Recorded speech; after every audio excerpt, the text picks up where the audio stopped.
কি জানেন কোন তিনটা খাবার আপনার শরীরের জন্য সবচেয়ে বেশি ক্ষতিকর? আপনি হয়তো জানেন না। সাদা ভাত, সাদা চিনি এবং ময়দার তৈরি খাবার আপনার শরীরের জন্য খুবই ক্ষতিকর এবং এটা আপনার মেটাবলিজমটাকে আস্তে আস্তে নষ্ট করে দেয় এবং আপনার দীর্ঘমেয়াদী যে মেটাবলিক ডিসঅর্ডারগুলি হয়, ইনসুলিন রেজিস্ট্যান্স হয়, পরবর্তীতে টাইপ 2 ডায়াবেটিস আর অন্যান্য যেসব মেটাবলিক ডিসঅর্ডার আছে সেগুলি কিন্তু হয়। কিন্তু আপনি যদি সঠিক খাবার নির্বাচন করতে পারেন তাহলে কিন্তু আপনি সুস্থ থাকতে পারবেন এবং এই তিনটা খাবার যদি আপনি স্কিপ করতে পারেন, তো এর জন্য কিন্তু আপনাকে খুব সহজেই ইজি টু ইট এরকম খাবার প্রয়োজন।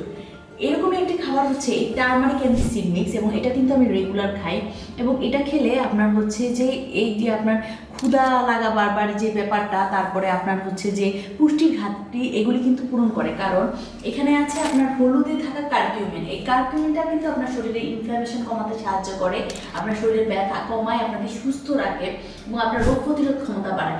এখন দেখবেন যে অনেক বেশি ভাইরাল ইনফেকশন, অন্যান্য যে অসুখগুলি হয়, এটার কারণ কিন্তু হচ্ছে আপনার ইমিউনিটি কমে যাওয়া। আপনি যদি আপনার ইমিউনিটি বুস্ট করতে চান তাহলে আপনাকে ওই তিনটা সাদা চিনি, সাদা ভাত এবং ময়দার তৈরি খাবার বাদ দিয়ে আপনাকে এই ধরনের সিড মিক্স, নিউট্রিশনে ভরপুর খাবার, বাদাম এবং পুষ্টিকর শাকসবজি এবং বেশি পরিমাণ পানি খেতে হবে। আপনি যদি আপনার লাইফটাকে ফ্রুটফুল করতে চান এবং তাহলে আপনাকে হেলদি ডায়েটের কিন্তু কোনো বিকল্প নাই এবং এই হেলদি ডায়েটে হেলদি খাবারগুলো ইনক্লুড করতে হবে।